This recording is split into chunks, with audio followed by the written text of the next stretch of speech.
ប្រាសាទកោះកេរប្រាសាទកោះកេរបានកសាងឡើងនៅក្នុងរជ្ជកាលព្រះបាទជ័យវរ្ម័នទី4ឧទ្ទិសដល់អាទិទេពមួយអង្គឈ្មោះត្រីភូវនេស្វរៈដែលសិលាចារឹកជាភាសាខ្មែរថា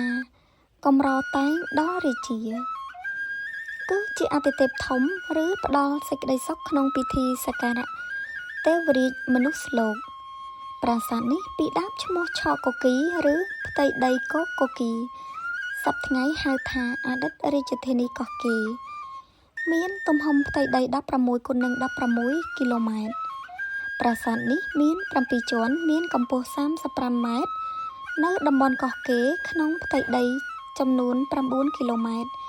4ជ្រុងសប្តាហ៍ថ្ងៃនៅប្រាសាទប្រមាណ100ប្រាសាទដែលកសាងឡើងតាំងពីសម័យបុរាណទុកសម្រាប់ជាការគោរពបូជាតាមលទ្ធិព្រហ្មញ្ញសាសនាអតីតទីតាំងរាជធានីរបស់ខ្មែរមានអាយុកាលជាង 1000 ឆ្នាំនៅក្នុងឆ្នាំ921ព្រះបាទជ័យវរ្ម័នទី4បានយាងចេញពីរាជធានីយសោធបុរៈឬអង្គរទៅកសាងរាជធានីផ្ទាល់ខ្លួននៅតំបន់ឆកគើឬហៅថាកោះកេរសប្តាហ៍ថ្ងៃព្រះអង្គបាននាំយកទៅជាមួយនៅកម្រតែងជាកតរាជដែលជាវត្ថុសំខាន់សម្រាប់រាជចំពោះមូលហេតុច្បាស់លាស់នៃការយាងចេញនេះមិនទាន់មានអ្នកណាអាចបកស្រាយច្បាស់បានឡើយមានរឿងមួយដែលយើងមានការឯកភាពគ្នាបានគឺប្រហែលជាព្រះអង្គមានបញ្ហាទំនាស់រាជបល្ល័ង្កជាមួយនឹងក្មួយទាំងពីររបស់ព្រះអង្គដែលជាបុត្ររបស់ព្រះបាទយសោវរ្ម័នទី1ឆ្នាំ889ដល់910គឺព្រះបាទហសវរ្ម័នទី1ឆ្នាំ910ដល់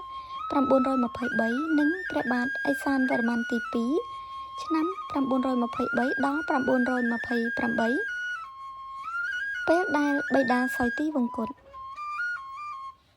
នៅពេលដែលទៅដល់ទីកន្លែងថ្មីគឺកោះកេរព្រះបាទជ័យវរ្ម័នទី4បានចាប់ផ្ដើមរៀបចំទីក្រុងនិងបានកសាងប្រាសាទធំឧទ្ទិសដល់បុព្វការីជននិងប្រាសាទប្រាង្គ7ថ្នាក់សម្រាប់រាជ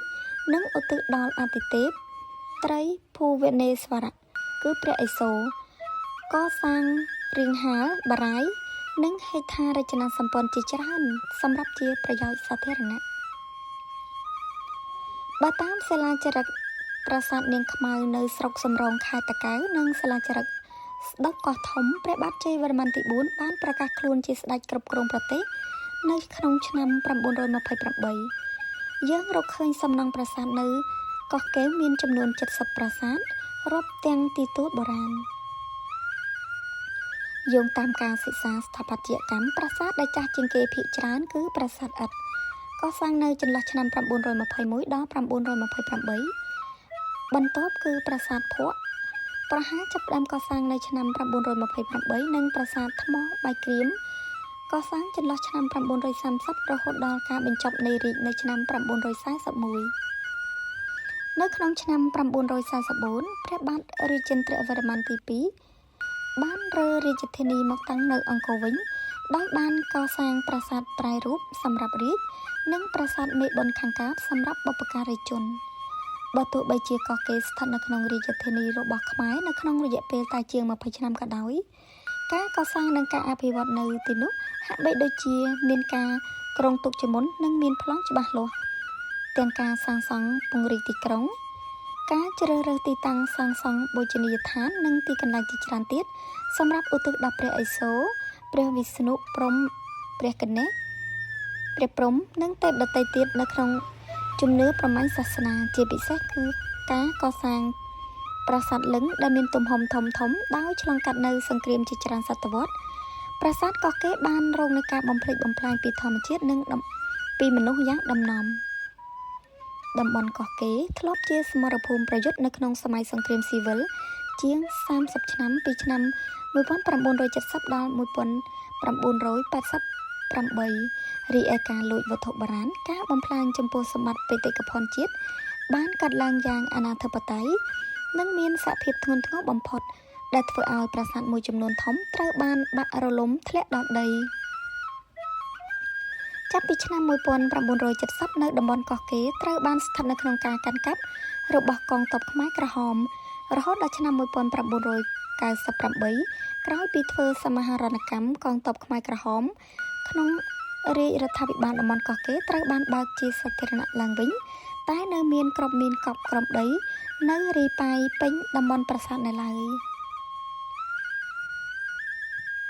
ប្រាសាទកោះកេរស្ថិតនៅក្នុងភូមិកោះកេរឃុំស្រយ៉ង់ស្រុកគូលែនខេត្តព្រះវិហារប្រាសាទកោះកេរនេះមានចម្ងាយ120គីឡូម៉ែត្រពីទីរួមខេត្តសៀមរាបនិងចម្ងាយ60គីឡូម៉ែត្រពីទីរួមខេត្តព្រះវិហារចំណែកឯចម្ងាយពីរាជធានីភ្នំពេញមានចម្ងាយ460គីឡូម៉ែត្រគេអាចធ្វើដំណើរទៅកាន់ប្រាសាទកោះកេរតាមមធ្យោបាយទាំងនេះចេញដំណើរពីទីរួមខេត្តព្រះវិហារឆ្ពោះទៅកាន់ប្រាសាទកោះកេរតាមផ្លូវលេខ64សប្តាហ៍ថ្ងៃនេះយ៉ាងហោចណាស់ក្នុងមួយថ្ងៃមានភ្ញៀវទេសចរបរទេសពី20ទៅ40នាក់ដែលបានចូលទៅទស្សនាតំបន់ប្រវត្តិសាស្ត្រកោះកេរនៅឃុំស្រយ៉ង់ស្រុកគូលែនខេត្តព្រះវិហារបន្ទាប់ពីក្រុមហ៊ុនមួយបានធ្វើផ្លូវស្អាតមកកំណើនទេសចរទៅកាន់ប្រាសាទនេះមិនបាននិយាយពីភ្ញៀវទេសចរនៅក្នុងស្រុកផងទេ